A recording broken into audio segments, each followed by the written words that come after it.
हम female lead चिंगजू को देखते हैं और उसके फादर ने उसे बेहोश किया हुआ था और ऑपरेशन थिएटर के टेबल पर डाला हुआ था और चिंगजू को उसने नींद की मेडिसिन दी थी। तो वह नींद में अपनी मॉम को याद कर रही थी और वो अपनी मॉम से बहुत मोहब्बत करती थी और उसके लिए उसकी मॉम उसकी हीरो थी। वो सोचती है कि चाहे खुशी हो या फिर दुख, मेरी मॉम ने कभी मुझे अकेला नहीं छोड़ा और सोचती है कि चाहे मैं कहीं भी हूँ, मेरी मॉम मुझे फील कर लेगी और मुझे बचाने को आ जाएगी। और चिंगजू की मॉम ये एक बेस्ट सर्जन है और उसकी लाइफ में सबसे ज्यादा इम्पोर्टेंस चिंगजू की थी। चिंगजू अपनी मॉम की बातों को याद करती है। वो अपनी मॉम को बोलती है कि मुझे इस स्कूल में नहीं पढ़ना और मुझे दूसरे स्कूल जाना है। तो मॉम उसे बोलती है कि तुम्हारे फादर ने तुम्हारा प्यार से एडमिशन यहाँ करवाया है, तो तुम उन्हें निराश ना करो और तुम यही रहकर पढ़ोगी। और चिंगजू को वो स्कूल अच्छा तो नहीं लगता, मगर वो अपनी मॉम को सैड नहीं करना चाहती थी, तो स्कूल चली जाती है। तभी वो जागती है तो उसका डैड मिस्टर शू उसके हाथ खोल देता है। और चिंगजू बीमार नहीं थी, मगर मिस्टर शू की मिस्ट्रेस रोनाल्ड की एक बेटी थी जो बीमार थी और उसे हार्ट डिजीज थी और उसका हार्ट ट्रांसप्लांट होना था। और शू अपनी दूसरी बेटी मैंग को बचाना चाहता था, तो वो चिंगजू का हार्ट लेना चाहता था, मगर चिंगजू इस बारे में नहीं जानती थी। तो वो अपने डैड से पूछती है कि आप मुझे यहाँ क्यों लाए हैं। तो मिस्टर शू से बोलते हैं कि मेरी बेटी मैंग बीमार है, तुम अपना हार्ट उसे दो तो तुम अपने डैड की फेवरेट बेटी बन जाओगी। और जीजी नहीं जानती थी कि उसका काइंड नजर आने वाला हस्बैंड रियल में इतना क्रूअल है और उसकी बेटी को कैसे टॉर्चर करता है। और ना ही वो ये जानती थी कि उसकी एक मिस्ट्रेस है और उसकी एक बेटी भी है, मगर चिंगजू इस रियलिटी को जानती थी। वो बोलती है कि आपने मुझे प्रॉमिस किया था कि अगर मैं मैंग की स्टडी में हेल्प करूं और उसका एडमिशन अच्छे कॉलेज में हो जाए तो आप मुझे मेरी मॉम से मिलने देंगे। और बोलती है कि मैं भी आपकी बेटी हूँ, तो आपको सिर्फ मैंग की फिक्र क्यों रहती है। तो शू से बताता है कि रोनाल्ड ने तुम्हारा डीएनए टेस्ट करवाया तो तुम मेरी बेटी नहीं। और बोलता है कि 19 साल मैंने तुम्हें पाला और मुझे नहीं पता था कि मैं किसी और की बेटी को पाल रहा हूँ। और फिर उसे बोलता है कि जब से तुम्हारी बर्थ हुई है तुम्हारी मॉम सारा प्यार तुम्हें देती है या फिर अपनी ड्यूटी को, और मेरी तो वो केयर नहीं करती और उसकी नजर में मेरी लाइफ की कोई वैल्यू ही नहीं। और बोलते हैं कि वैसे भी तुम मेरी बेटी नहीं तो मैं तुम्हारी परवाह क्यों करूं। चिंगजू बोलती है कि मॉम चीटर नहीं बल्कि चीटर आप हैं और मैंने खुद आपको दूसरी लेडी के साथ देखा और मैं जानती हूँ कि मैंग आपकी बेटी है।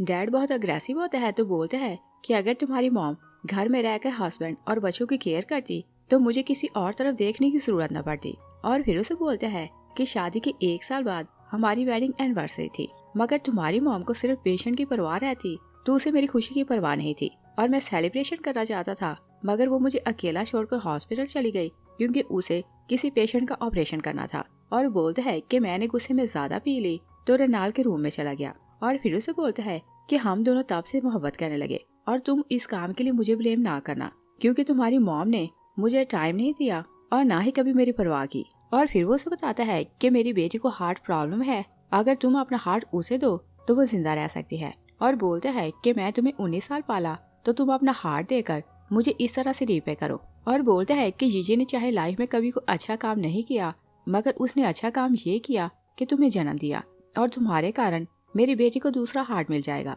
मिस्टर शू उसके मुंह पर पानी फेंकता है तो उसका हार्ट निकालने की तैयारी करने लगता है।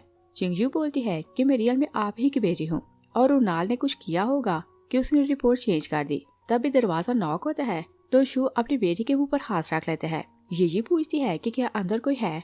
चिंगजू बोलती है कि ये तो मेरी मॉम की आवाज है और वो अपनी मॉम को आवाज देती है तो शू उसके मुंह पर हाथ रख लेता है। ये हैरान होने लगती है और सोचती है कि मैंने चिंगजू की आवाज अंदर से कैसे सुनी। तभी वहाँ हेयरपिन देखती है तो सोचती है कि ये हेयरपिन किसकी है और वो किसी को कॉल करती है कि ऑपरेशन थिएटर को चेक करो, इसे लॉक किसने किया। और वहाँ सारा कुछ ऑलरेडी प्लान था। तभी शू की मिस्ट्रेस रोनाल्ड अपनी बेटी मैंग को वहाँ लाती है क्योंकि जीजी को उसकी सर्जरी करना थी। रोनाल्ड उसे बोलती है कि आज मैंग की सर्जरी है तो मैं इसे आपके पास छोड़ने आई हूँ और वो चाहती थी कि वो यहाँ से चली जाए। और जीजी की तो ड्यूटी थी तो वो मैंग को बोलती है कि आज तुम्हारा ऑपरेशन हो जाए तो तुम्हें नई लाइफ मिलेगी और तुम दूसरे बच्चों की तरह खेल सकती हो। मैंग बोलती है कि क्या मैं आपकी बेटी से मिल सकती हूँ। जीजी बोलती है कि हाँ, तुम्हारा ऑपरेशन हो जाए तो मैं तुम्हें उससे मिलवाऊंगी और तुम जाकर उसके साथ खेलना। और रोनाल्ड को फिक्र हो रही थी कि ऑपरेशन थिएटर में शू और चिंगजू है तो वो उसे वहाँ से भेजना चाहती थी, मगर दिखावे के लिए वो जीजी से बातें करने लगती है और बोलती है कि 6 माह से तुम अपनी बेटी से नहीं मिली और बोलती है कि तुम उसे मिस तो करती होगी। तो जीजी बोलती है कि उसके मार्क्स अच्छे नहीं आए थे और उसके डैड ने उसका एडमिशन हमारे घर के पास करवा दिया और घर क्योंकि हॉस्पिटल से दूर है तो मैं उससे मिलने नहीं जा सकती, मगर मैं वीडियो कॉल पर उससे बात करती रहती हूँ। और बोलती है कि हमारा घर स्कूल के साथ ही है, अगर उसे किसी चीज की जरूरत होगी तो अपने डैड को बोल सकती है। और फिर वो बोलती है कि आज मैंग की सर्जरी है तो मुझे जाकर तैयारी करनी है। और वो इसी ऑपरेशन थिएटर में ऑपरेशन करना चाहती थी। तभी एक नर्स वहाँ से गुजरती है तो वो उसे बोलती है कि इस रूम को चेक करो, ये ऑपरेशन थिएटर कौन यूज कर रहा है और पता करो कि ये लॉक क्यों है। और फिर वो बोलती है कि लाइट्स ऑन है तो पता नहीं अंदर कौन है। नर्स दरवाजा चेक करने लगती है तो रोनाल मैंग का शोल्डर दबाती है तो मैंग रोने का नाटक करती है। जी वरीड होकर उसे पूछती है कि तुम्हें क्या हुआ, तो मैंग उसे बोलती है कि मेरे हार्ट में स्वेयर पेन हो रहा है। रोनाल उसे बोलती है कि आप पहले इसे वार्ड में ले जाएं और चेक करें। और ये ऐसे ही काइंड थी तो वो नर्स के साथ मिलकर मैंग को वहाँ से ले जाती है और वो उसे चेक करके आती है तो ऑपरेशन की तैयारी करने लगती है। मगर उसे अपनी बेटी की फिक्र हो रही थी तो वो बार बार उसे कॉल कर रही थी, मगर चिंगजू का नंबर नहीं लग रहा था। और एक बार चिंगजू का नंबर लगता है तो चिंगजू अपने डैड को बिजी देखती है तो फोन उठाती है तो कॉल रिसीव करके वहाँ से भागने लगती है, मगर दरवाजा बंद था। वो अपनी मॉम को बताती है कि डैड ने मुझे ऑपरेशन थिएटर में बंद किया है और ये मेरा हार्ट निकालने वाला है, मगर जीजू को उसकी आवाज नहीं आ रही थी तो वो फोन बंद कर देती है। शू अग्रेसिव होने लगता है तो चिंगजू बोलती है कि डैड मुझे जाने दे, मैं मॉम को इस बारे में कुछ नहीं बताऊंगी। शू उसे हिट करके नीचे गिराता है और फिर वो एक बैटरी उठाता है तो उसके सर को टॉर्चर करता है और चिंगजू कुछ भी बोल नहीं पाती। और जीजी क्योंकि बार बार फोन कर रही थी तो शू उसका फोन पकड़ता है और कॉल आंसर करता है। जीजी बोलती है कि मुझे चिंगजू से बात करनी है तो शू से बोलते है कि आज उसका एग्जाम फिनिश हुआ तो वो खेलने के लिए गई है और फोन घर पर छोड़ गई। जीजी बोलती है कि मेरा दिल घबरा रहा है और मुझे लगता है कि वो किसी मुश्किल में है। और शू ने चिंगजू के सर को बहुत ज्यादा हर्ट किया था तो उसके सर से ब्लड निकल रहा था, मगर वो इतनी डरी हुई थी कि वो आवाज मुंह से नहीं निकालती, मगर वो अपनी मॉम को याद कर रही थी। जीजी शू को बोलती है कि चिंगजू घर आए तो मेरी उससे बात करवाना। वो फोन बंद करती है कि रोनाल ऑपरेशन थिएटर आती है।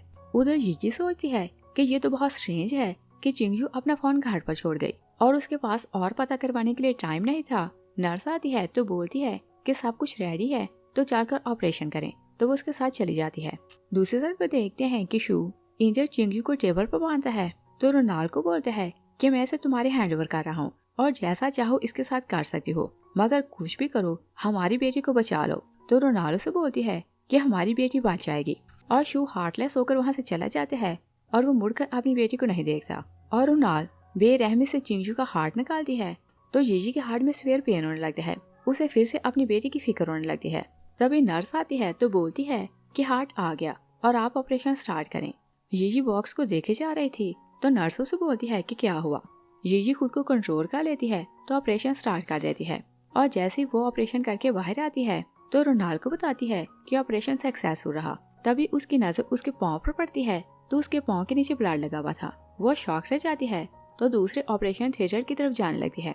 रोनाल उसे रोकने की कोशिश करती है, मगर जीजी अपना हाथ छुड़ाती है तो ऑपरेशन थिएटर चली जाती है और वहाँ जाकर देखती है कि ऑपरेशन टेबल पर एक डेड बॉडी है और सब कुछ बिखरा हुआ था। और वो शॉक रह जाती है कि अगर किसी डॉक्टर ने ऑपरेशन थिएटर यूज किया है तो वो ऐसे सारी चीजें नहीं बिखेर सकता। वो आगे जाती है तो चिंगजू के मुंह से चादर हटाती है तो शॉक रह जाती है और उसकी डेड बॉडी देखकर उसे समझ आ जाती है कि रोनाल ने उसकी बेटी का हार्ट निकाला तो उसे अपनी बेटी की बॉडी में ट्रांसप्लांट करवाया। वो वहीं बैठकर रोने लगती है और खुद को ब्लेम करती है कि मैंने अपनी बेटी का हार्ट किसी और की जान बचाने के लिए यूज कैसे किया। तभी शू और रोनाल वहाँ आते हैं तो शू उसके गले में बेल्ट डालता है और जबरदस्ती उसका गला दबाने लगता है और जीजी उसका फेस देख नहीं पाती। रोनाल उसे बोलती है कि तुम तो ग्रेट हो और तुमने अपने ही हाथ से अपनी बेटी का हार्ट मेरी बेटी की बॉडी में प्लांट किया। और फिर वो डैड चिंगजू को बोलती है कि अगर तुम्हें किसी से नफरत करनी है तो तुम अपनी मॉम से नफरत करो, क्योंकि ये पेशेंट्स के लिए इतनी केयरिंग है कि इसे आपनों की लाइफ की परवाह नहीं और ना ही इसे उनकी फिक्र रहती है। जीजी अग्रेसिव होती है तो बोलती है कि अपने गंदे हाथ मेरी बेटी को ना लगाओ और बोलती है कि मैं तुम्हें जान से मार दूंगी। तो रोनाल्डो से बोलती है कि तुम किसकी हेल्प से मुझे मारोगी। और फिर वो से बोलती है कि क्या तुम्हें पता है कि तुम्हारा गला दबाने वाला कौन है। जीजी बोलती है कि तुम कौन हो, मेरे सामने आओ। और वो अपने हस्बैंड को आवाज देने लगती है कि मुझे बचाने आओ और देखो किसी ने हमारी बेटी को मार दिया है, हमें मिलकर उसका बदला लेना है। रोनाल्डो से बोलती है कि इस जन्म में तुम ये नहीं जान सकती कि तुम्हें और तुम्हारी बेटी को किसने फ्रेम किया और किसने तुम दोनों की जान ली। तो जीजी बोलती है कि चाहे मैं घूस बन जाऊं, मैं सब कुछ पता लगा लूंगी और मैं तुमसे बदला जरूर लूंगी। तो रोनाल्डो से बोलती है कि ओके, मैं तुम्हारा वेट करूंगी। शू उसका गला दबाता है तो उसे मार देता है और जीजी की रीबर्थ हो जाती है और जो कुछ उसने देखा था वो सब याद करती है तो डर कर उठ जाती है और वो इतने जोर से शाउट करती है तो सब क्लास वाले उसे देखने लगते हैं और वो अभी तक शॉक थी कि वो स्कूल में कैसे आ गई। और जीजी का दूसरा जन्म उसकी बेटी चिंगजू की बॉडी में हुआ था। तभी वो चिंगजू को ज्योमेट्री बॉक्स देखती है तो वहाँ उसकी और उसकी बेटी की पिक्चर थी और फिर वो कैलेंडर देखती है तो उसे पता चलता है कि वो 2 मंथ पहले के टाइम में चली गई और सोचती है कि ये तो गॉड की तरफ से ब्लेसिंग है कि मैं अपनी बेटी को बचा सकती हूँ और उसने मुझे अपनी बेटी बचाने के लिए दूसरी लाइफ दी। और वो मिरर देखती है तो उसे समझ आ जाती है कि उसका दूसरा जन्म उसकी बेटी की बॉडी में हुआ। तो वो डिसाइड करती है कि जिन्होंने मेरी बेटी और मुझे मार दिया मैं उन सब से बदला लूंगी और उन सब को हेल में भेज कर रहूंगी। और फिर वो सोचती है कि सबसे इम्पोर्टेंट बात ये है कि मुझे अपने हस्बैंड को बताना है कि कोई हमारी बेटी का हार्ट लेना चाहता है और उसे मारना चाहता है। और वो वहाँ से जाने लगती है कि चिंगजू की क्लास में जियाओ वहाँ आती है और जियाओ की नेचर ऐसी थी कि वो स्कूल में हर किसी को बुली करती और 2 लड़कियां उसकी साथी थी। और चिंगजू अपनी मॉम को बताने की कोशिश किया करती थी कि उसके साथ स्कूल में क्या होता है, मगर जीजू उसे हमेशा फोर्स करती कि वो अपने डैड की बात माने। और आज पहली बार वो उसकी लाइफ को एक्सपीरियंस कर रही थी। जियाओ बोलती है कि मैं तुम्हें बुलाया तो तुम मुझसे मिलने क्यों नहीं आई। तो उसकी साथी बोलती है कि इसने तुम्हारी बात नहीं मानी तो इसे पनिश कैसे करोगी। तो जियाओ बोलती है कि तुमने ब्रेकफास्ट तो नहीं किया होगा। वो अपनी दोनों साथियों को बोलती है कि इसे पकड़ के रखो और जबरदस्ती उसके मुंह में ब्रेड ठोंसने लगती है। और वो तो उसे चिंगजू ही समझ रही थी जिसे वो हर रोज बुली करती थी। जीजी उसे हिच करके नीचे गिराती है तो उसके मुंह में ब्रेड ठोंसती है और बोलती है कि तुम्हारे पेरेंट्स ने तुम्हें एजुकेट नहीं किया तो मैं तुम्हें एजुकेट करती हूँ। तभी टीचर ली वहाँ आता है तो जीजी को हिट करते हैं और जियाओ को छुड़ा लेते हैं। और जीजी जाकर जियाओ की टेबल से टकराती है। वो देखती है कि बुक के नीचे एक नोट लिखा है। वो नोट पढ़ती है तो उसे समझ आ जाती है कि जियाओ अपने साथियों के साथ मिलकर उसकी बेटी को बुली करने वाली है। और मिस्टर शू को स्कूल बुलाया जाता है तो वो जीजी को लेकर घर आता है। वो उसे जोर से स्लैप करता है तो जीजी बोलती है कि मेरी मिस्टेक नहीं थी, उन लोगों ने पहले मुझे बुली किया और अगर मैं फाइट बैक ना करती तो वो लोग मुझे मार देते। तो मिस्टर शू से बोलते हैं कि तुम वहाँ पढ़ना नहीं चाहती, इसी कारण बहाने ढूंढ रही हो। जीजी बोलती है कि आप नहीं जानते कि स्कूल में पुलिस वाला मैटर बढ़ता जा रहा है और मुझे बहुत प्रॉब्लम हो रहा है। और बोलती है कि मुझे स्कूल चेंज करना है। शू को उस पर गुस्सा आता है तो वो फिर से उसे स्लैप करता है।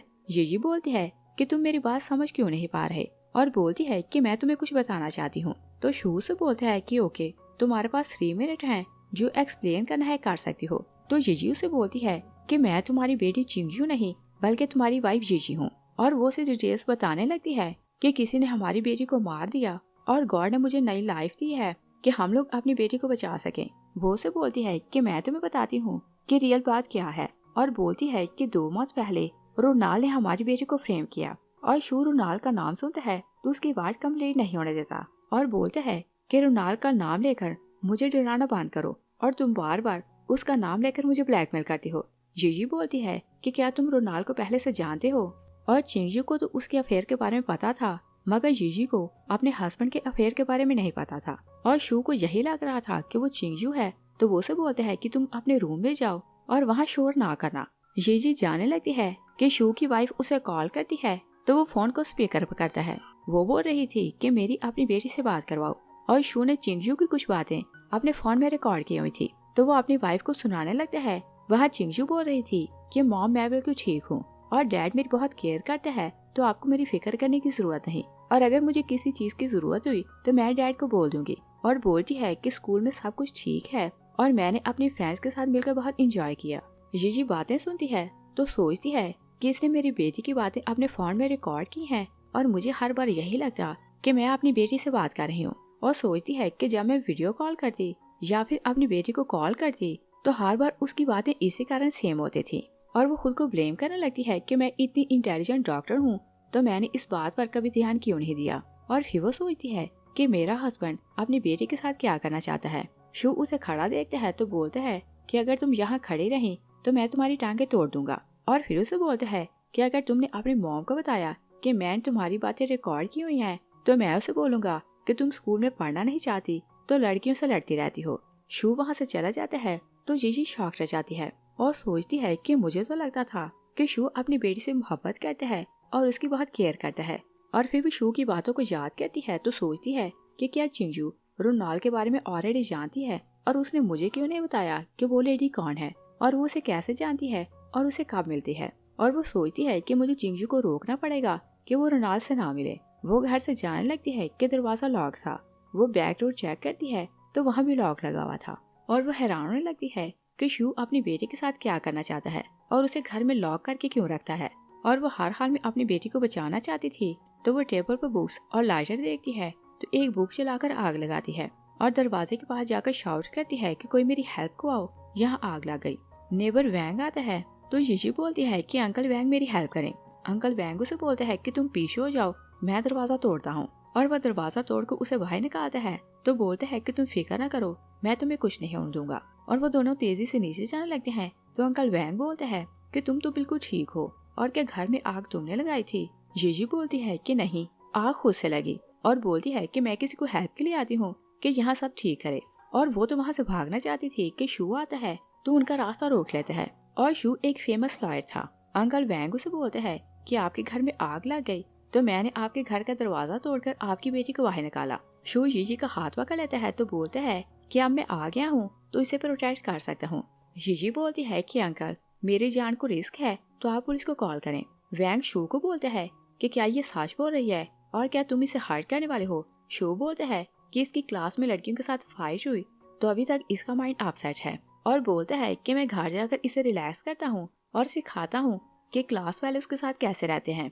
यीशी बोलती है कि अगर उन लड़कियों से फाइट बैक ना करती तो वो मुझे जान से मारने वाली थी। वैंग बोलते हैं कि मिस्टर शू आप अच्छे लॉयर हैं और आप जानते हैं कि बुली वाला मैटर छोटा नहीं होता। शू बोलते हैं कि आप फिक्र न करें, मैं इस मैटर को सीरियस लूंगा। तो वैंग चिंगजू को बोलते हैं कि बेटा तुम डरो ना, अगर तुम्हें स्कूल में प्रॉब्लम है तो अपने डैड को बताना और ये बेस्ट लॉयर है तो सब कुछ हैंडल कर लेगा। वैंग जाने लगते हैं तो यीशी चिल्लाती है कि अंकल मेरी हेल्प करें। शू उसके मुंह पर हाथ रखता है तो जबरदस्ती वहाँ से ले जा रहा था और वैंग को सब कुछ स्ट्रेंज लग रहा था मगर वो वहाँ से चला जाता है।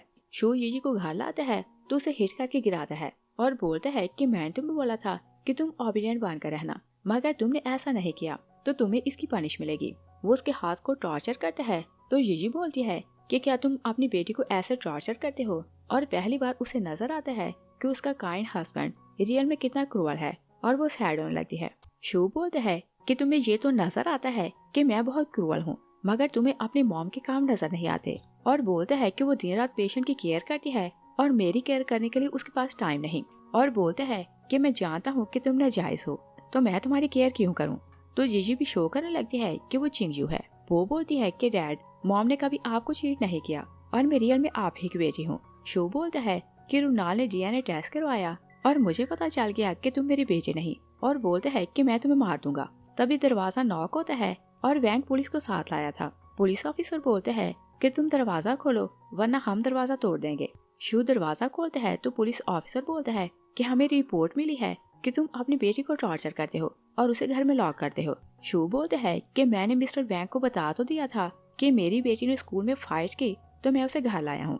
वैंग बोलते हैं कि मैंने खुद देखा कि इसने अपनी बेटी को घर में लॉक किया था और उसने घर में आग लगाई ताकि कोई इसकी हेल्प करे तो वो यहाँ से निकल सके। और बोलते हैं कि मैंने अभी अभी देखा कि तुम उसे जबरदस्ती ऊपर लाए थे। ऑफिसर बोलते हैं कि हमें आपकी बेटी से मिलना है तो शू बोलते हैं कि वो सो चुकी है। ऑफिसर बोलते हैं कि अगर वो सो चुकी है तो भी हमें उसे देखना है। शू ने अपना कार्ड दिखाते हैं और बोलते हैं कि मैं लॉयर हूँ, अगर आपने मेरे घर को सर्च किया तो मैं आप पर केस करूंगा। ऑफिसर बोलते हैं कि ओके हम अंदर नहीं आएंगे मगर आप अपनी बेटी को बुलाएं, हम उसे सेफ देखें तो यहाँ से चले जाएंगे वरना हम यहाँ से नहीं जाएंगे। तभी किसी के चिल्लाने की आवाज आती है तो सब लोग भागकर ऊपर जाते हैं। वो लोग यीशी का रूम खोलते हैं तो शू ने उसके हाथ बांधे हुए थे और उसके मुंह को बंद किया हुआ था। ऑफिसर उसके हाथ खोलने लगते हैं तो बोलते हैं कि तुम फिक्र न करो, हम लोग आ गए हैं तो तुम्हें कुछ नहीं होगा। यीशी बोलती है कि अंकल डैड ने मुझे घर में बंद किया है तो मुझे हर हाल में यहाँ से निकालें। शो आता है तो वो बहुत अग्रेसिव हो रहा था और बोलते हैं कि इसे छोड़ दो। दूसरा ऑफिसर और वैंग उसे पकड़ लेते हैं। शू बोलते हैं कि मैंने इस घर में लॉक नहीं किया, ये झूठ बोल रही है। यीशी ऑफिसर को बोलती है कि मेरी मॉम डॉक्टर है तो मुझे उससे मिलने जाना है। ऑफिसर उसे बोलते हैं कि ओके मैं तुम्हारी मॉम के पास ले जाता हूँ और वो उसे ले जाने लगता है कि शू जबरदस्ती उसे खींच लेता है और बोलते हैं कि आप इसे नहीं ले जा सकते। ऑफिसर बोलते हैं कि तुम इसे छोड़ो वरना रिजल्ट तुम नहीं जानते। तो शू बोलता है कि मैं रीजन बता सकता हूँ कि मैं इसे घर में लॉक क्यों रखता हूँ। वो उन्हें मेडिकल सर्टिफिकेट लाकर दिखाता है क्योंकि उसने ऑलरेडी सब कुछ प्रिपेयर किया हुआ था। शो ने बताता है कि मेरी बेटी एग्जाम को लेकर प्रेशर में है तो मेंटली इल हो गई, और बोलते हैं कि ये डॉक्टर की रिपोर्ट है। और फिर वो बोलते हैं कि ना मैं इसे घर में अकेला छोड़ता हूँ और ना ही कहीं अकेले जाने देता हूँ। और आज भी ये स्कूल गई तो इसने अपनी क्लास वाले उसको हर्ट कर दिया, और मैं क्योंकि दूसरों की सेफ्टी चाहता हूँ तो इसी कारण इसे घर में लॉक करता हूँ, और अगर ये बाहर जा सकती है तो सिर्फ मेरे साथ। और वो क्योंकि बेस्ट लॉयर था तो सबको सेटिस्फाई कर देता है। मिस्टर वैंग बोलता है कि बेटा तुम अपनी डैड की बात मानो, तुम्हें ज्यादा टेंशन लेने की जरूरत नहीं।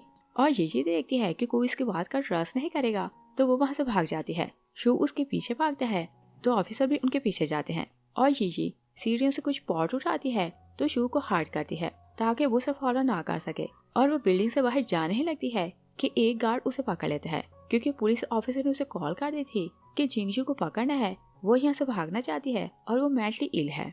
पुलिस ऑफिसर जीजू को शू के हैंड ओवर करते हैं तो बोलते हैं कि आप इसकी बहुत केयर करना। तो शू बोलता है कि मैं दिल से इसकी केयर करूंगा। वो उसे घर लाता है तो एक रूम में लाता है और वहाँ लाकर उसे फेंकता है। तो जीजी बोलती है कि क्या तुम हमारी बेटी को ऐसे ट्रीट करते हो, और वो वहाँ चेंज देखती है तो हैरान होने लगती है। शू उसके पाँव में चेंज डालता है तो जीजी और शॉक्ड होने लगती है। शू बोलता है कि अगर तुम्हें किसी को ब्लेम करना है तो अपनी मॉम को ब्लेम करना, क्योंकि पहले उसने मुझे चीट किया और तुम नाजायज को जन्म दिया। और बोलते हैं कि मेरी लवर सिर्फ रोनाल है और उसकी बेटी मैंग सिर्फ मेरी बेटी है। जीजी रोनाल का नाम सुनती है तो शॉक रह जाती है और बोलती है कि क्या रोनाल तुम्हारी लवर है, और वो सारी बातों को याद करके कनेक्शन जोड़ने लगती है। तो सोचती है कि चिंजू रोनाल को इस कारण जानती है कि वो शू की लवर है। शू से बोलते हैं कि हाँ रोनाल सिर्फ मेरी मोहब्बत है और वो भी मुझसे बहुत मोहब्बत करती है, और वो तुम्हारी मॉम और तुम्हारी तरह नहीं जो मुझे इग्नोर करे और मेरा साथ ना दे। और फिर उसे बोलते हैं कि जिस दिन तुम्हारी बर्थ हुई तो रोनाल को मेरी जरूरत थी, और मैं तुम्हारी मॉम के साथ हॉस्पिटल चला गया तो रोनाल सीढ़ियों से गिर गई। और बोलते हैं कि मेरी बेटी प्रीमेच्योर पैदा हुई तो फर्स्ट डे से ही वो बीमार है, और उसे ब्लेम करने लगते हैं कि अच्छा होता कि तुम बीमार पैदा होती और मेरी बेटी हेल्दी पैदा होती। और उसे अपनी बेटी पर गुस्सा आ रहा था तो वो वहाँ से डंडा उठाता है तो उसके सर को टॉर्चर करता है और बोलता है कि मैं तुम्हारे स्कूल वाले मैटर को देखना चाह रहा हूँ, कुछ देर बाद वापस आऊंगा। वो चला जाता है तो यही सोचती है कि मैंने मैंग का नाम कहाँ सुना है और वो लड़की कौन है, और वो पीछे होकर टेक लगाने लगती है कि उसे फील होता है कि वहाँ एक बोर्ड है। वो कर्टन हटाती है तो वहाँ एक व्हाइट बोर्ड था जिस पर चिंजू ने डायरी लिखी थी, और बोर्ड क्योंकि बहुत बड़ा था तो चिंजू ने वहाँ बहुत सी बातें लिखी हुई थी। और पहले उसने लिखा हुआ था कि डैड ने मुझे नए स्कूल में ट्रांसफर इस कारण करवाया क्योंकि उसकी बेटी मैंग वहाँ पढ़ती है, और डैड चाहता है कि मैं उसके बिहाफ पर उसका एग्जाम दूं, तो इसी कारण उसने मेरा एडमिशन वहाँ करवाया। और फिर उसने अपने स्कूल के एक्सपीरियंस लिखा था कि पहले ही दिन में स्कूल गई तो बच्चों ने मुझे बुली किया और वो हर रोज मुझे बुली करते, मगर मैंने डैड से प्रॉमिस किया था कि अगर मैं उनकी बात मानूं और मैंग के बिहाफ पर एग्जाम दूं तो वो मेरी मॉम को हर्ट नहीं करेगा। और वहाँ उसने जियाओ के बारे में लिखा था कि वो स्कूल में सबसे ज्यादा पावर और बिगड़ी हुई लड़की है और हर रोज वो मुझे बुली करती। और उसने हर एक टॉर्चर के बारे में डिटेल से लिखा था कि कैसे जियाओ उसे हर रोज टॉर्चर करती। तो उसने लिखा था कि मैं और बर्दाश्त नहीं कर सकती और 4 मंथ होने वाले हैं कि आप घर नहीं आती, और स्कूल से डैड मुझे घर वापस लाता है तो हर रोज टॉर्चर करता है और वो मुझे लॉक लगाकर घर से चला जाता है। और फिर उसने लिखा था कि डैड ने मुझे बोला है कि मॉम मुझसे नफरत करती है, इसी कारण वो मुझसे मिलने नहीं आती। और फिर वो लिखती है कि मॉम क्या आप मुझसे इतनी नफरत करती हैं कि मुझे बचाने को नहीं आती और आपको नहीं पता कि मैं किस हाल में हूँ। और वो अपना सर बार बार बोर्ड पर मारती है तो वहाँ उसका ब्लड लग जाता है। और उसे नेक्स्ट नोट में लिखा था कि आप मेरी बेस्ट मॉम है और मुझे ट्रस्ट है कि मैं जहाँ कहीं होंगी और जिस भी हाल में होंगी आप मुझे बचाने को आ जाएंगी। ये डायरी पढ़ती है तो अपना सर बोर्ड पर मारती है तो रोने लगती है और बोलती है कि मिस्टेक मेरी है कि मैंने वीडियो कॉल पर तुमसे बात करके ट्रस्ट कर लिया कि तुम मेरे सामने हो और बिल्कुल सेफ हो। और फिर वो सोचती है कि रोनाल और मैंग का क्या रिलेशन है और मैं इनसे कहाँ मिली, और वो अपनी पास्ट लाइफ को याद करने लगती है तो उसे याद आता है कि रोनाल तो वही लेडी है जो 4 मंथ पहले अपनी बेटी को उसके पास लाई थी और उसकी बेटी उसके हॉस्पिटल में एडमिट थी। और एक दिन नर्स जीजी को बोलती है कि मुझे नहीं पता कि मैंग के साथ क्या प्रॉब्लम है, और जब भी मैं उसकी वार्ड में जाती हूँ तो वो जिद करती है कि उसे आपकी बेटी से मिलना है। जीजी पास्ट लाइफ को याद करती है तो उसे समझ आ जाती है कि मैंग रोनाल और शू की बेटी है, और उसे ये भी समझ आ जाती है कि शू ने रोनाल की हेल्प की थी कि वो चिंगजू को फ्रेम करे तो उसका हार्ट निकाले। और सोचती है कि वो लोग कितने क्रूअल हैं कि वो ऑपरेशन कहीं और से करवा सकते थे, मगर उन्होंने ऑपरेशन मुझसे करवाया ताकि शू मुझे पनिश करे और मैं अपनी बेटी का हार्ट अपने हाथों से किसी और की बॉडी में ट्रांसप्लांट करूं। और वो रो रही थी, तभी वो शू के पाँव की आवाज सुनती है तो कर्टन सीधे कर देती है और वो डिसाइड करती है कि मैं प्रिटेंड करूंगी कि मैं शू की लाइफ के बारे में कुछ नहीं जानती। शू आता है तो वो उसे सॉरी करती है और बोलती है कि मैंने बहुत सोच लिया है, मैं असिस्टेंट मैंग की स्टडी में उसकी हेल्प करूंगी और उसके बिहाफ पर एग्जाम दूंगी। शू से बोलते हैं कि अगर तुमने उसके लिए एंट्रेंस एग्जाम पास कर लिया तो मैं तुम्हें तुम्हारी मॉम से मिलवाऊंगा। और वो उसके पाँव खोल देता है। वो वहाँ से चला जाता है तो जीजी सोचती है कि चाहे कुछ भी हो मुझे अपनी बेटी को बचाना है और इससे पहले यहाँ से निकलना है और मुझे इन सब को पनिश दिलानी है। और अगले दिन वो स्कूल जाती है तो जियाओ को देखकर चिंगजू के वर्ड्स को याद करने लगती है।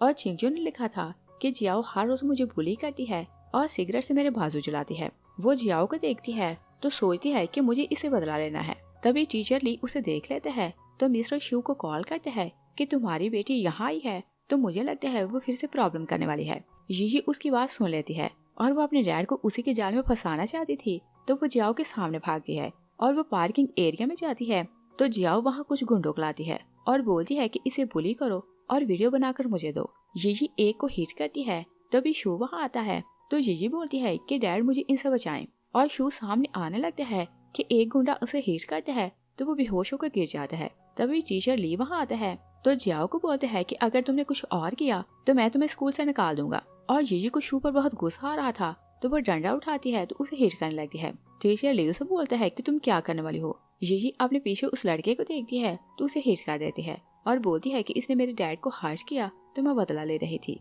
और शू होश में आता है तो वो लोग क्लासरूम में आते हैं। जीजी अपने डैड को बोलती है कि जियाओ का डैड बहुत पावरफुल है तो हमें इसे अपोलोजाइज करना पड़ेगा। तो जियाओ भी बोलती है कि हाँ मुझसे अपोलोजाइज करो। शू उसे स्लैप करता है तो बोलते हैं कि तुम्हारे पेरेंट्स ने तुम्हें एजुकेट नहीं किया तो मैं तुम्हें एजुकेट करता हूँ। जियाओ लड़ने के मूड में थी तो टीचर लियो से बोलते हैं कि तुम याद रखना कि तुम्हें स्कूल से निकाला जा सकता है। और वो दोनों गर्ल्स को बोलते हैं कि यहाँ से चली जाओ क्योंकि उसे अकेले में मिस्टर शू से बात करनी थी। दोनों बाहर जाती हैं तो जीजी देख लेती है कि जियाओ क्लासरूम के बाहर खड़ी है तो वो ऊंची आवाज में बोलती है कि मुझे लगता है कि डैड और टीचर ली सीक्रेटली कुछ बात करना चाहते हैं। और खुद वो आगे चली जाती है तो जियाओ छुप कर टीचर ली और मिस्टर शू की बातें रिकॉर्ड करने लगती है। टीचर ली मिस्टर शू को बोलता है कि मैंने सारी अरेंजमेंट कर दी है और तुम्हारी बेटी चिंगजू मैंग की जगह एग्जाम देगी। मैं जानता हूँ कि वो बहुत इंटेलिजेंट है तो वो एग्जाम पास कर लेगी और तुम्हारी बेटी मैंग का एडमिशन अच्छे कॉलेज में हो सकता है। तो शू उसे कुछ पैसे देता है और जीजी दूर खड़े देख रही थी कि जियाओ उन लोगों की वीडियो बना रही है और वो ऐसा ही चाहती थी कि दुश्मन आपस में लड़ने लगे।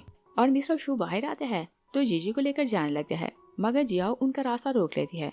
मिस्टर शू से पूछते हैं कि ये सब क्या है। जियाओ उसे वीडियो दिखाती है तो बोलती है कि अगर तुम नहीं चाहते कि मैं इसे वायरल करूं तो मुझे 5 मिलियन दो और चिंगजू को मेरे हैंड ओवर करो और मैं जैसे चाहूँ इसके साथ कर सकती हूँ। मिस्टर शू बोलते हैं कि मेरे पास पैसे तो नहीं मगर चिंगजू के साथ जैसा चाहो कर सकती हो, मगर इसे इस लायक छोड़ना कि ये एग्जाम दे सके। जीजी मिस्टर शू की बातें सुनती है तो शॉक रह जाती है और मिस्टर शू शो करने लगते हैं कि वो जियाओ से डील करने वाला है मगर वो जियाओ का फोन पकड़ लेते हैं। दोनों फाइट करने लगते हैं तो जीजी सोचती है क्या ये दोनों एक दूसरे की जान लेकर रहेंगे। वो वहाँ से भागने लगती है और सोचती है कि एक बार मैं यहाँ से निकल जाऊँ तो मैं अपनी बेटी को बचा सकती हूँ। और वो भागने ही लगती है कि शू उसका हाथ पकड़ता है तो जबरदस्ती घर ले जाता है और घर ले जाकर पूछता है कि क्या तुम मेरी कंप्लेन करने जा रही थी। तो जीजी बोलती है कि नहीं, मैं तो टीचर ली को बुलाने जा रही थी कि वो आपकी हेल्प करे। और वो उसके हाथ पर खून देखती है तो शू बोलते है कि क्या तुम किसी को बताओगी कि मैंने जियाओ की जान ले ली। तो जीजी बोलती है कि नहीं, वो मुझे हर रोज बुली करती थी और मैं भी उसे नफरत करती हूँ तो उसको लेकर कंप्लेन क्यों करूँ। तो शू से बोलते हैं कि तुम जाकर एंट्रेंस एग्जाम की तैयारी करो और ऑबिजेंट बनकर रहना। वो अपने रूम में चली जाती है और वो चिंगजू की डायरी देखती है तो वहाँ जियाओ के नाम पर उसका ब्लड लगाती है और ये ब्लड शू के हाथ से उसके हाथ पर लगा था। वो अपनी बेटी को याद करके बोलती है कि तुम्हारा एक दुश्मन मार गया और मैं हर हाल में तुम जहाँ कहीं हो मैं तुम्हें बचाने आऊंगी। तभी वो शू की आवाज सुनती है। वो फोन पर अपनी बेटी मैंग से बात कर रहा था। वो नीचे आती है तो उनकी बातें सुनने लगती है। मैंग बोलती है कि डैड आप अपनी दूसरी बेटी से इतनी मोहब्बत करते हैं तो इसी कारण उसके साथ रहते हैं और मैं तो सिख हूँ तो आप मुझे लाइक नहीं करते। शो से बोलते हैं कि नहीं, डैड सिर्फ तुम्हें और तुम्हारी मॉम से मोहब्बत करता है। और वो फोन बंद करता है तो जीजी कुछ प्लान करती है और वो सामने जाती है तो नाइफ अपनी नेक पर रखती है और बोलती है कि अगर आप सिर्फ मैंग से मोहब्बत करते हैं तो मेरी लाइफ की क्या वैल्यू, और सोचती है कि तुम्हें मेरा हार्ट चाहिए तो तुम मुझे हार्ट तो नहीं होने दे सकते। तो शू से पूछता है कि तुम क्या चाहती हो। तो जीजी बोलती है कि मैं कभी अपनी सिस्टर से मिली नहीं और मुझे क्या पता कि वो रियल में सिक है कि नहीं। शू उसे अपने साथ हॉस्पिटल आता है तो बोलते हैं कि तुम जान जाओगी कि वो रियल में सिक है। और जीजी वार्ड में जाने लगती है तो बाहर वो मूव देखती है तो कुछ प्लान करती है, और जैसे वो लोग अंदर जाते हैं तो जीजी दूर खड़ी रहती है। मैंग उसे देखकर नाटक करने लगती है और बोलती है कि सिस्टर मुझसे नफरत करती है, इसी कारण ये मेरे पास नहीं आई और ना ही मुझसे प्यार किया। शू उसे गिफ्ट देता है तो जीजी को बोलता है कि अपनी सिस्टर से बात करो। जीजी बोलती है कि तुम मेरी छोटी सिस्टर हो तो मैं भला तुमसे नाराज क्यों होंगी, और अपना रिबन निकालती है तो बोलती है कि सिस्टर अपने हाथों से तुम्हारे बाल बनाएगी। और सडनली वो रिबन मैंग के गले में डालती है तो उसे नीचे गिराती है। शू और रोनाल्ड उसे रोकते रहते हैं मगर वो बोलती है कि अगर तुम मेरे पास आए तो मैं इसे मार दूंगी। और वो मैंग को घसीट कर बाहर लाती है तो दरवाजे को लॉक कर देती है और मोब बाहर लगाती है ताकि वो दरवाजा खोल ना सके। और वो मैंग को मेडिसिन के स्टोर में लाती है और उसे क्योंकि मेडिसिन का अच्छे से नॉलेज था तो वो 2 मेडिसिन सेलेक्ट करती है। तो बोलती है कि अगर ये मेडिसिन मैं इसे लगाऊं तो इसे अटैक आ जाएगा तो इसकी डेथ हो जाएगी और किसी को पता नहीं चलेगा, और अगर ये जिंदा ना रहे तो वो लोग मेरी बेटी का हार्ट नहीं लेंगे। तभी दरवाजा खुलता है तो वो डरने लगती है मगर वहाँ चिंगजू थी। वो भागकर वहाँ जाती है तो चिंगजू को मॉम बुलाती है और उसे हाँ करके रोने लगती है और दिल में सोचती है कि मैं अपनी ही बेटी को मॉम बुला रही हूँ। और फिर वो सोचती है कि मुझे दुश्मनों को अपनी बेटी से दूर रखना है वरना किसी दिन शू इस तक पहुँच जाएगा और वो यही समझेगा कि ये मेरी मॉम है तो मुझे ब्लैकमेल करने को इसे मार देगा। और सोचती है कि उसे तो यही लगता है कि मैं उसकी बेटी हूँ और उसे मेरा हार्ट चाहिए तो वो मुझे हार्ट नहीं करेगा। तो वो भागकर बाहर चली जाती है। शू और ओलेन मैंग को ढूंढ रहे थे तभी डॉक्टर जीजी उन्हें कॉल करती है कि मैंग मेरे पास है, मैं उसे वहाँ ला रही हूँ। तभी जीजी आती है तो वो मिस्टर शू को सॉरी करती है। शू उसे हिच करते हैं तो उसे टॉर्चर करने लगते हैं। रोलेन उसे बोलती है कि अगर इसकी मॉम यहाँ आ गई तो सब कुछ खराब हो जाएगा। तो शू उसे वहाँ से लेकर चला जाता है। वो उसे गुस्से में लाकर कार में बिठाता है। तभी जीजी शू को कॉल करती है और बोलती है कि मैंने चिंगजू को हॉस्पिटल देखा, अभी वो यहाँ थी तो वो कहाँ चली गई, और बोलती है कि उसे जाकर चेक करो। तो जीजी बोलती है कि मॉम मैं ठीक हूँ और डैड के साथ हूँ, और फिर बोलती है कि आप मेरे बारे में फिक्र न करना, मैं मैंग से जेलस हो गई तो इसी कारण उसे बुली कर रही थी, मगर मैं आपसे प्रॉमिस करती हूँ कि फिर उसे बुली नहीं करूंगी। शू फोन बंद करता है तो बोलते हैं कि तुमने मैंग को हार्ट क्यों नहीं किया। तो जीजी बोलती है कि मुझे लगा कि अगर मैंने उसे हार्ट किया तो आप मुझसे नफरत करेंगे और मैं नहीं चाहती कि आप मुझसे नफरत करें या मुझे छोड़कर जाएं। और उसे समझ आ जाती है कि गुस्सा करने से कुछ भी हासिल नहीं होगा। तो वो शू को इमोशनल ब्लैकमेल करना चाहती थी और बोलती है कि डैड जैसा आप बोलेंगे मैं बिल्कुल वैसा करूंगी, और मैंग का एग्जाम आने वाला है तो मैं उसे पास करके दिखाऊंगी और उसका एडमिशन जरूर होगा। शू उसकी बातों में आ जाता है। जीजी घर जाती है तो चिंगजू के रूम में जाती है और सोचती है कि शू तुम मेरे हाथों से नहीं बच सकते, और वो दिन रात शू की केयर करने लगती है और उसके खाने पीने का बहुत ख्याल रखती, और वो 3 टाइम उसके लिए घर में खाना बनाती। और वो हार्ट की डॉक्टर थी तो जानती थी कि कौन सी मेडिसिन से क्या होता है, और उसके 3 टाइम के खाने में वो मेडिसिन मिला रही थी ताकि शू को अटैक आए। और एक दिन शू को हार्ट अटैक आता है तो वो गिर जाता है। वो लोग हॉस्पिटल आते हैं तो डॉक्टर बोलते हैं कि मिस्टर शू के हार्ट की कंडीशन बहुत खराब है। जीजी बोलती है कि मेरी सिस्टर को भी हार्ट की डिजीज है तो क्या ये प्रॉब्लम जेनेटिक है। डॉक्टर बोलता है कि हाँ ये प्रॉब्लम जेनेटिक हो सकता है। शू डरने लगता है तो जीजी बोलती है कि क्या सिस्टर की तरह डैड का भी हार्ट ट्रांसप्लांट होगा।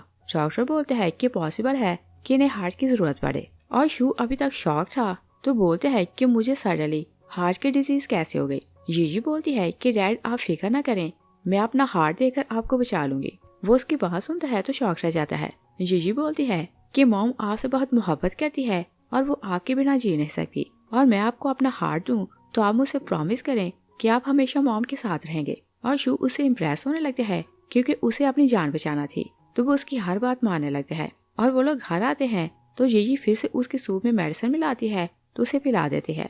और ओलेन बार पर उसे कॉल कर रही थी तो शू गुस्से में आता है तो फोन फेंक देता है। तभी उसके हार्ट में पेन होने लगती है तो जीजी बोलती है कि डैड आप फिक्र न करें, मैं अपना हार्ट देकर आपको बचा लूंगी। दरवाजा नॉक होता है तो वो खोलने के लिए जाती है। शू आवाजें देता रहता है कि तुम दरवाजा ना खोलना, मैं जानता हूँ कि वहाँ कौन है। और जीजी ने सब कुछ प्लान किया हुआ था और जीजी तो चाहती थी कि सब कुछ ऐसा ही हो। वो दरवाजा खोल देती है रोलेन गुस्से में अंदर आती है तो शू को बोलती है कि मैंने तुम्हें इतनी कॉल्स की और तुमने रिप्लाई नहीं किया।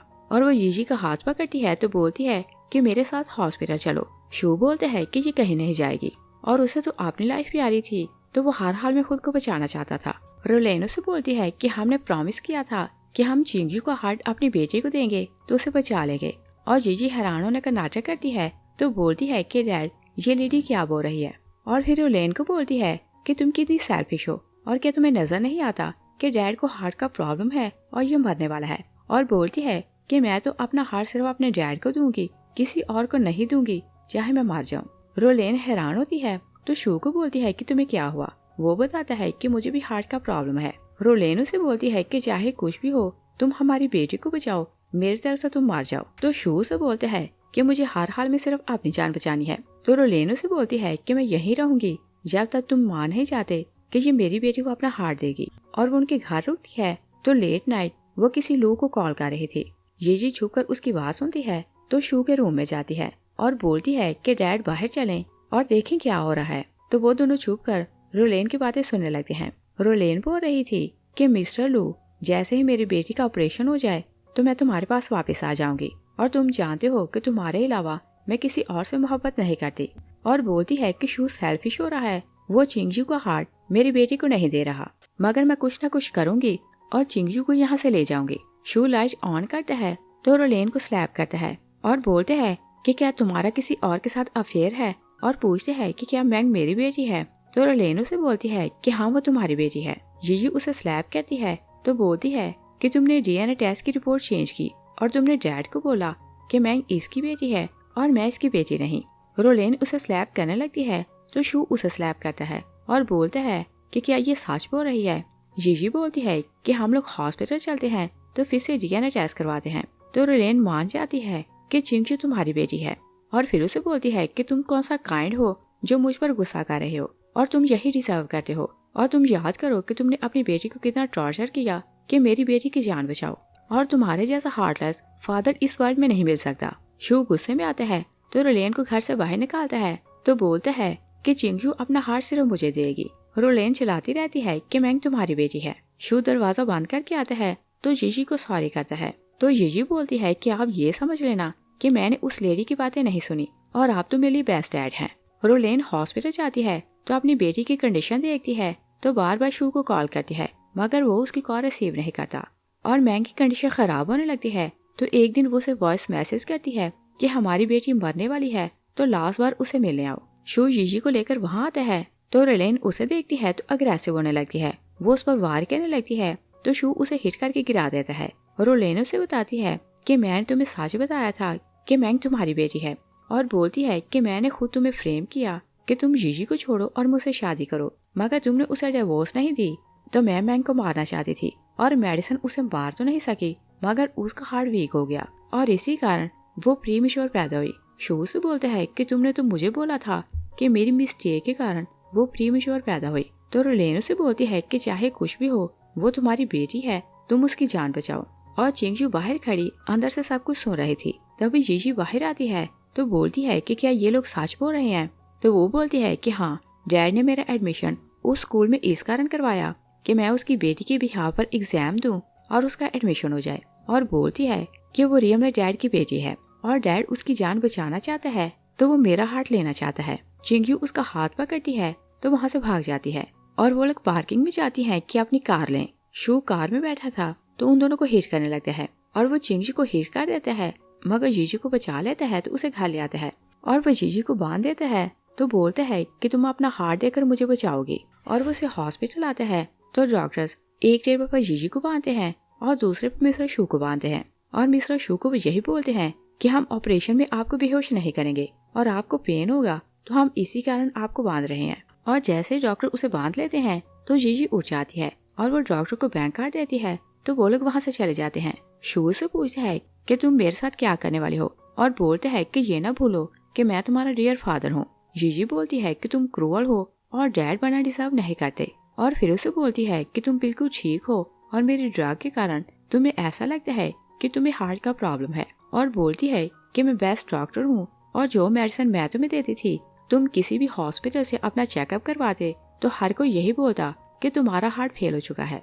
शू उसकी बातें सुनता है तो शॉक रह जाता है। जीजी बोलती है कि तुम्हारी फेट में यही है कि जिसके कारण तुमने अपनी फैमिली को बर्बाद किया वही तुम्हें अपने हाथों से मारे। तभी रोलेन वहाँ आती है तो जीजी बाहर चली जाती है और रोलेन शू का हार्ट निकाल लेती है और फिर वो सोचती है कि मुझे चिंगजू और जीजी को भी मारना पड़ेगा ताकि कोई मेरी कंप्लेन न करे। और जीजी ने ऑलरेडी पुलिस को बुलाया हुआ था। तो जैसे ही रोलेन ऑपरेशन थिएटर से बाहर आती है तो वो लोग उसे अरेस्ट करके ले जाते हैं और जीजी रूम में जाती है तो शू के हार्ट को देखकर सोचती है कि तुम यही डिजर्व करते थे और मैंने अपनी बेटी का बदला ले लिया। तभी वो बेहोश होकर नीचे गिर जाती है। जीजी डर कर उठ जाती है तो वो चिंगजू को याद करने लगती है। नर्स आती है तो पूछती है कि आपको क्या हुआ। जीजी उसे डेट और मंथ पूछती है तो नर्स उसे बताती है कि आज 15 मार्च है। तो जीजी सोचती है कि इसका मतलब ये कि चिंगजू अभी जिंदा है और मैंने फ्यूचर देखा और इस बार उन दोनों की रिवर्स होती है तो दोनों की सोच अपनी बॉडी में वापस आ चुकी थी और उसे अपनी बेटी की फिक्र होने लगती है तो वो घर जाने लगती है। तभी रोलेन वहाँ आती है तो बोलती है कि मैंग की कंडीशन खराब है तो आप चलकर उसे चेक करें। और 4 माह से वो मैंग की ट्रीटमेंट कर रही थी तो रोलेन किसी कारण उसे रोक लेती कि वो घर ना जा सके और ना ही वो अपनी बेटी की कंडीशन देख सके। जीजी उसे बोलती है कि मैं तुम्हारी सर्वेंट नहीं कि हर टाइम तुम्हारी बेटी के पास रुकूं। वो जाने लगती है तो रोलेन जबरदस्ती उसे रोकने लगती है। जीजी उसके हाथ को हिट करती है और फिर उसे स्लैप करती है और बोलती है कि जब मैंने बोल दिया कि मेरा ड्यूटी टाइम खत्म हो गया तो मुझे अपने घर जाना है और मैंने दूसरे डॉक्टर को बोल दिया है वो तुम्हारी बेटी को चेक कर लेगा। वो चली जाती है तो नर्स बोलती है कि क्या मैं दूसरे डॉक्टर को बुलाऊं। तो रोलेन बोलती है कि इसकी जरूरत नहीं। नर्स को समझ आ जाती है कि वो लोग झूठ बोल रही हैं। रोलेन शू को कॉल करती है कि जीजी घर गई है, मैं उसे यहाँ रोक नहीं सकी। तो शू बोलता है कि फिक्र न करो, मैं सब कुछ संभालूंगा। और वो टीचर ली को कॉल करता है कि चिंगजू से मेरी बात करवाओ। वो चिंगजू से उसकी बात करवाता है तो शू से बोलता है कि जैसा मैंने बोला था तुम्हें वैसा ही करना है और अपनी मॉम को तुम कुछ नहीं बताओगे। वो ओके बोलती है तो टीचर ली जियाओ को बोलते है कि तुम इसे साथ ले जा सकती हो। टीचर ली और शू दोनों जानते थे कि वो चिंगजू को बुली करती है। जियाओ चिंगजू को वॉशरूम लाती है तो अपनी फ्रेंड्स के साथ मिलकर उसे बुली करने लगती है और जीजी ऑलरेडी सब कुछ जानती थी तो वो सीधे स्कूल आती है और वॉशरूम की तरफ जाने लगती है तो एक वॉशरूम से उसे आवाज आ रही थी। वो अंदर जाती है तो देखती है कि वो लोग उसकी बेटी को बुली कर रहे हैं। वो जियाओ को बालों से पकड़ती है तो उसे टॉर्चर करती है और फिर वो चिंगजू को बोलती है कि जो कोई तुम्हें बुली करे उसे फाइट बैक किया करो और किसी का टॉर्चर सहने की जरूरत नहीं। जियाओ वहाँ से जाने लगती है कि यही उसका बाजू पकड़ लेती है और वो फिर से उसे टॉर्चर करने लगती है कि टीचर ली आता है तो बोलते हैं कि तुम इसे छोड़ो और तुम कौन हो कि हमारे स्कूल में ऐसे आ गई। ये गुस्से में आती है तो बोलती है कि क्या तुम्हें नजर नहीं आता कि यहाँ क्या हो रहा है और क्या तुम्हारे स्कूल में इस तरह से बच्चों को बुली करते हैं। तो ली बोलता है कि मैं पुलिस में रिपोर्ट करूंगा। जीजी बोलती है कि मैं भी चाहती हूँ कि तुम पुलिस को यहाँ बुलाओ और मैं उन्हें बताऊंगी कि यहाँ क्या होता है। और फिर वो उसे बोलती है कि मेरे बहुत से फ्रेंड मीडिया में हैं, अगर मैंने उन्हें सब कुछ बता दिया तो तुम्हारा स्कूल बंद हो जाएगा। चिंगजू अपनी मॉम को गुस्से में देखती है तो बोलती है कि मॉम यहाँ सब कुछ ठीक है, आप यहाँ से जाएं। जीजी बोलती है कि तुम्हें डरने की जरूरत नहीं और शू मुझे हर्ट नहीं कर सकता। चिंगजू बोलती है कि क्या आप सब कुछ पहले से जानती हैं, तो वो भी हाँ बोलती है और वो चिंगजू को अपने साथ घर ले जाने लगती है कि शू आता है तो चिंगजू को बोलता है कि तुम कहाँ जा रही हो। तो चिंगजू बोलती है कि मैं कहीं नहीं जा रही। जीजी बोलती है कि ये मेरे साथ मेरे घर जा रही है। तो शू से बोलता है कि मैंने इतने सॉसेज यूज किए और यहाँ इसका एडमिशन करवाया और तुम इसे यहाँ से नहीं ले जा सकती। जीजी उसे स्लैप करती है और बोलती है कि क्या तुम्हें नजर नहीं आता कि यहाँ तुम्हारी बेटी को बुली किया जाता है और तुम सब कुछ होने देते हो। तो शू बोलते है कि ये क्लासमेट का रोज का प्रॉब्लम है और हर जगह ऐसे ही होता है।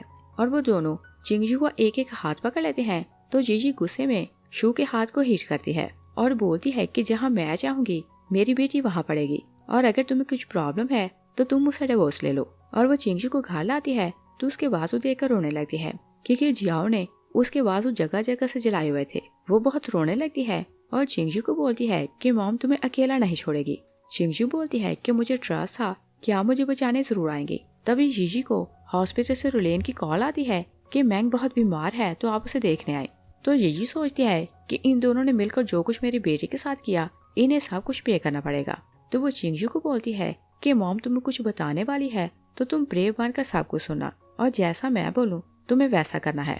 और वो उसे सब कुछ बताती है। तो चिंगजू बोलती है कि मॉम जैसा आप बोलेंगी मैं वैसा ही करूंगी। और वो दोनों हॉस्पिटल आती हैं। तो रोलेन सोचती है कि डॉक्टर जीजी का एटीट्यूड चेंज कैसे हो गया, और वो क्योंकि चिंगजू को हार्ट लेना चाहती थी तो उसे वहाँ से ले जाना चाहती थी। वो बोलती है कि मैं अपनी बेटी को बाहर ले जा रही हूँ। जीजी उसका हाथ हिच करती है तो बोलती है Fancl facial cleanser turns the water you wash with into your ally. ये यहीं रहेगी। रोलेन बोलती है कि अगर ये यहाँ रहेगी तो मेरी बेटी डिस्टर्ब होगी। तो जीजी बोलती है कि ओके, मैं अपनी बेटी के साथ जाती हूँ, इसे दूसरा डॉक्टर चेक करने आ जाएगा। मैंग प्रिटेंड करती है कि उसके हार्ट में पेन हो रहा है।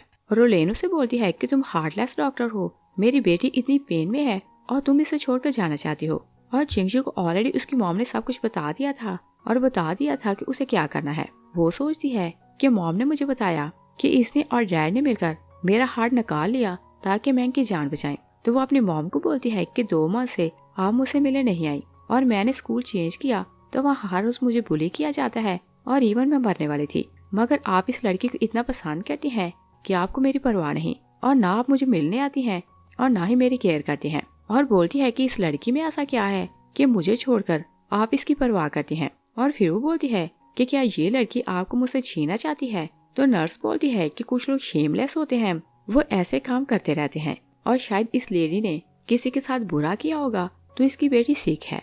मैंग बेहोश होने का नाटक करती है तो रोलेन बोलती है कि अगर मेरी बेटी को कुछ हुआ तो मैं हॉस्पिटल पर केस करूंगी।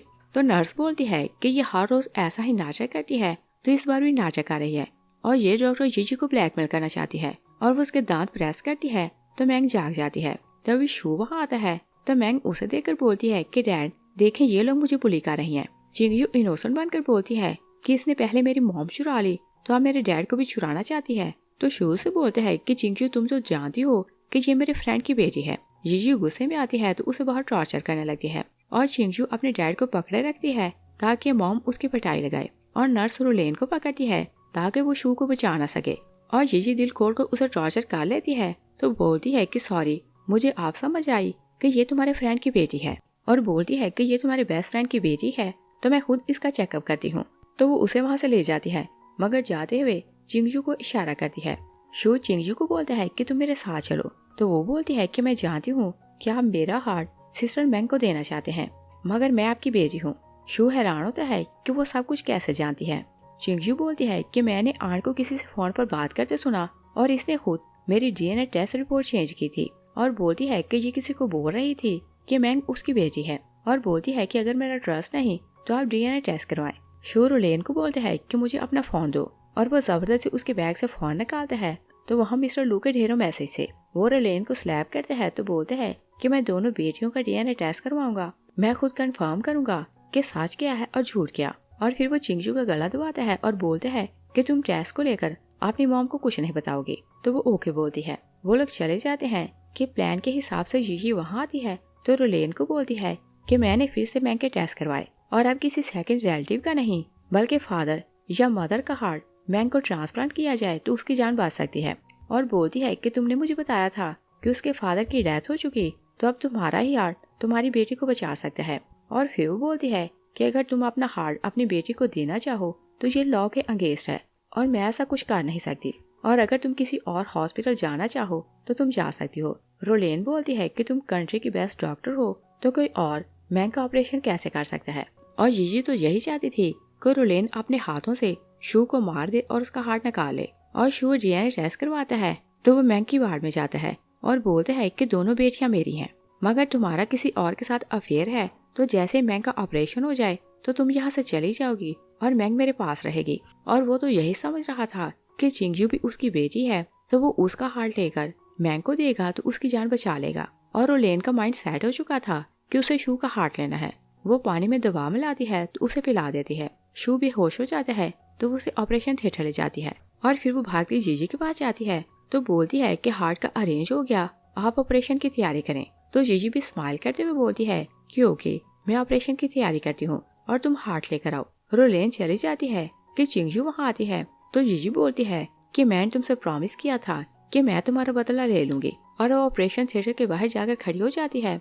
अंदर से शू की आवाजें आ रही थी और रोलेन ने उसे उसी टेबल पर बांधा हुआ था जिस पर पास लाइन में शू ने चिंगजू को बांधा हुआ था। और शू आवाजें देने लगते हैं कि कोई मेरी हेल्प करो। और जीजी तो जानती थी कि शू उसके साथ क्या करने वाली है तो वो बोलती है कि जैसा तुमने मेरी बेटी के साथ किया वो सब तुम्हारे साथ होने वाला है, और बोलती है कि तुम हार्टलेस हो और यही सब डिजर्व करते हो, और शू चलाता रहता है। तो रुलेन हार्टलेस बनकर उसका हार्ट निकाल लेती है, और जीजी रुलेन को नहीं छोड़ने वाली थी, क्योंकि उसे याद था कि कैसे उसने उसकी बेटी की जान ली। और वो ऑपरेशन करने के लिए जाती है कि ड्रीन आता है तो बोलते हैं कि पुलिस आई है तो आप बाहर चलें, और कोई ऑपरेशन नहीं होगा क्योंकि पुलिस ने सारे ऑर्गन अपनी कस्टडी में ले लिए हैं। और जैसे रुलेन ऑपरेशन थिएटर से बाहर आती है तो पुलिस उसे अरेस्ट कर लेती है। वो लोग उसे बोलते हैं कि तुमने किसी को किडनैप किया और ऑर्गन निकाल लिए।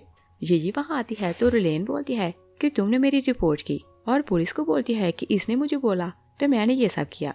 ऑफिसर बोलता है कि इन्होंने सारे एविडेंस दिए हैं और तुमने सब कुछ खुद किया। वो लोग उसे ले जाते हैं। जिंगजू वहाँ आती है तो जीजी खुश होकर बोलती है कि हम लोग घर चलते हैं। जिंगजू सोचती है कि इसी कारण मैं बोलती हूँ कि मेरी मॉम इस वर्ल्ड की बेस्ट हीरो है, और लाइफ में किसी जगह मुझे किसी टाइम प्रॉब्लम हो तो ये हर जगह मेरे साथ खड़ी होती है, और जो कोई मुझे बुली करता है ये उन सबको लेसन सिखाती है। और जीजी भी डिसाइड करती है कि चाहे वो पेशेंट के साथ बहुत सिंसियर रहे, मगर अपने की केयर पहले करेगी और अपनी बेटी का टाइम किसी और को नहीं देगी। इस सीन